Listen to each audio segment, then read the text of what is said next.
హైదరాబాద్లో హీరో కోసం రైతాంగమంతా నానా అవసరం పడుతున్నారు. రోజు దాదాపు 1000 మంది పైన రైతులు హుస్నాబాద్ ప్రాంతాలు చేరుకొని ఎక్కడ ఎరువులు వస్తాయో, ఏ అధికారి కలుస్తాడో, ఏ నాయకుడు కలుస్తాడో అడుగుదామని చెప్పేసి తాపత్రం ఉన్నారు. యూరియా వస్తుందని ఎప్పుడు వస్తుందో అధికారులు చెప్పే పరిస్థితి లేదు, ఎరువుల షాపుల యజమానులు చెప్పే పరిస్థితి లేదు. రాత్రి మామూలు తిరిగినా కూడా నేను ఒక బస్తా దొరికే పరిస్థితి లేదు. ఒక బస్తా దొరకాలంటే 4 రోజులు 5 రోజులు ఇప్పుడు మాకు చెప్పడం జరిగింది. అమ్మ వారం రోజుల నుంచి 15 రోజుల నుంచి ఎప్పుడు వస్తే అప్పుడు అధికారులు రావడం వల్ల కూడా 4 రోజుల కింద 5 రోజులకు వచ్చినంత వాళ్ళంతా పెండింగ్ వెళ్ళిపోతారు. మళ్ళీ కొత్తగా వచ్చిన వాళ్ళంతా వాళ్ళు రావడం అంటే ఎవరివైనా రైతులకే పోతుంది. కానీ ఒక సిస్టంలో లేని పరిస్థితిలో ఉన్నది. ఏ షాప్కి వస్తుందో తెలియలేని పరిస్థితి ఉన్నది. కొట్లాడంగా రోజుకు 1, 2, 2 రోజులకో 3 రోజులకు ఒక లాట్ వస్తే ఏం సరిపోతుందని అడుగుతున్నాయి ఈ ప్రభుత్వాలు. ఇలా రైతులంతా కొట్లాడుతున్నా ఈ ప్రభుత్వం బదనాం చేస్తుంది. ఎరువుల కొరత లేదు, ఇలా ప్రతిపక్షాల్లో కొట్లాడతారని చెప్పేసి. ఎరువుల కొరత లేదు, వీళ్ళంతా రైతులంతా కాదు. రోజుకు 1000 మంది ఎవరి మీద వస్తారు. ఇంటికాడ మనోజులు పెట్టుకొని ఇక్కడికి వచ్చి లైన్లో నిలబడడం ఏంది? మనకు అవసరమా? ఎవరు చెప్తారు? రారు వాళ్ళు. వ్యవసాయ పనులు వదిలిపెట్టుకొని రాని పరిస్థితున్నది. అలా ఒక కుటుంబమే ఇలా ఇటు రావాల్సింది ఒక బస్సు కోసం. రాత్రి మాలు కాపలా కాసే పరిస్థితున్నది. అలా ఈ ప్రభుత్వానికి చెల్లడం లేదు. గత నెల రోజుల నుంచి దాదాపు ఎరువుల కొరత ఉందని చెప్పేసి రైతులంతా మొత్తుకున్నా కూడా ఇలా ప్రభుత్వం, ఈ రాష్ట్ర ప్రభుత్వం, కేంద్ర ప్రభుత్వం మీద నెడుతుంది. పట్టించుకున్న పరిస్థితులు లేదు. ఇలా రోజుకో 4-5 లారీలు వస్తే ఎక్కడికక్కడ క్లియర్ అయిపోతున్నది. వచ్చిన బస్తాలు కూడా అనేక మంది రైతులు ఆరోపణలు చేస్తున్నారు.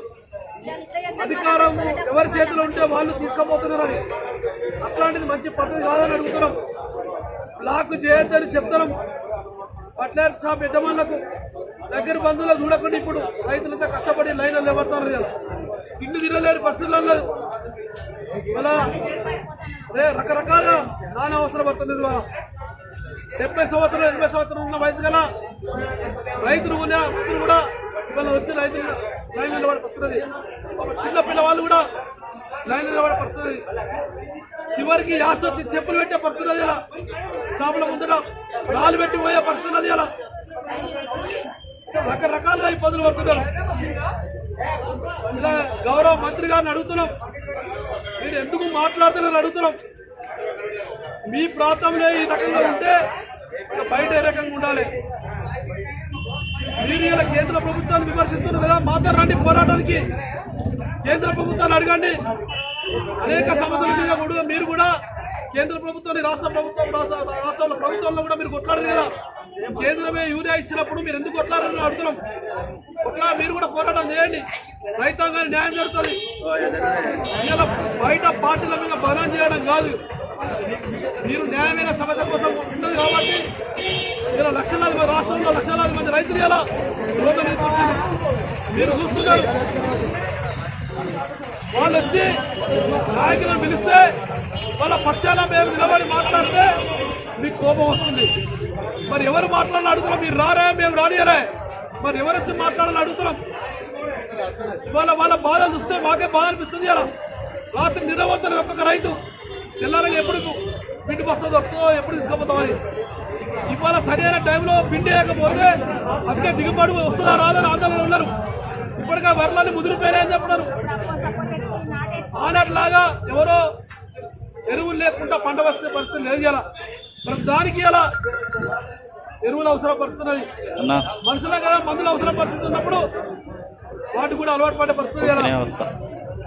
ఇప్పుడు దాదాపు ఇప్పటికే నెల 15 రోజులు కలిసి నాట్లేసి ఎప్పుడు ఇస్తారని అడుగుతారా మీరు?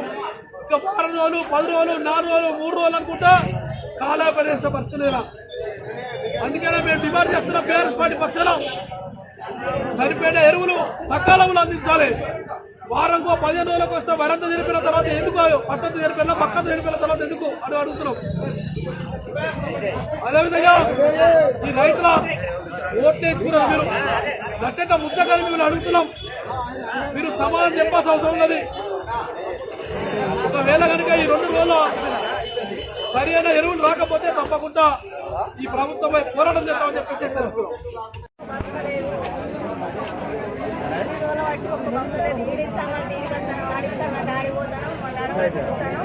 ఒంటి గంట దాకా ఉన్నాం.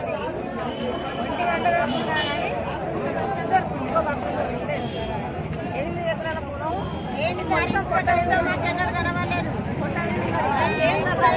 ఎప్పుడైనా ఇట్లా వచ్చాడు ఆడోళ్ళున్నా కూడా ఒక్క బద్ద మాకు దొరుకు లేదు. మొగోళ్ళంతా నోకేస్తుంటే ఇక్కడ ఆ దాచి నన్ను అడిగిస్తుండే సార్. అట్లయిన మొగోళ్ళది అట్లయిన మొగోళ్ళది మాకు ఇంత వరమంతా కాంగ్రెస్ వచ్చింది. మేము కట్టగల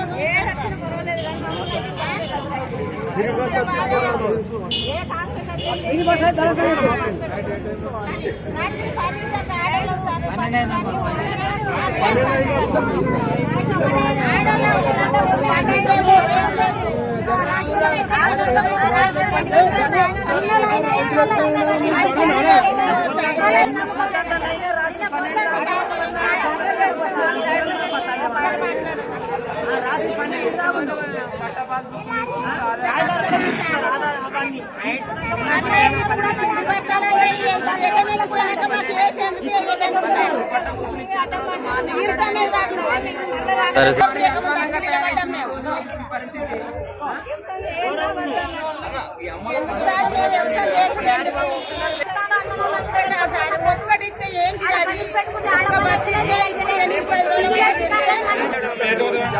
మరి ఇక్కడ ఉండూరు అని చెప్పలేదు. మరి ఎప్పుడు వస్తాను ఏ దాని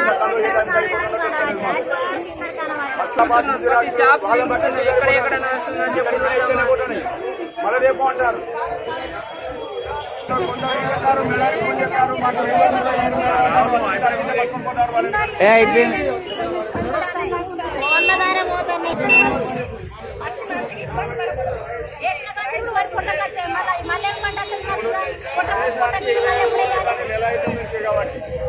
మన ఛానల్ని చూస్తున్న ప్రతి ఒక్కరూ సబ్స్క్రైబ్ చేసుకొని లైక్ చేసి షేర్ చేయడం మర్చిపోకండి.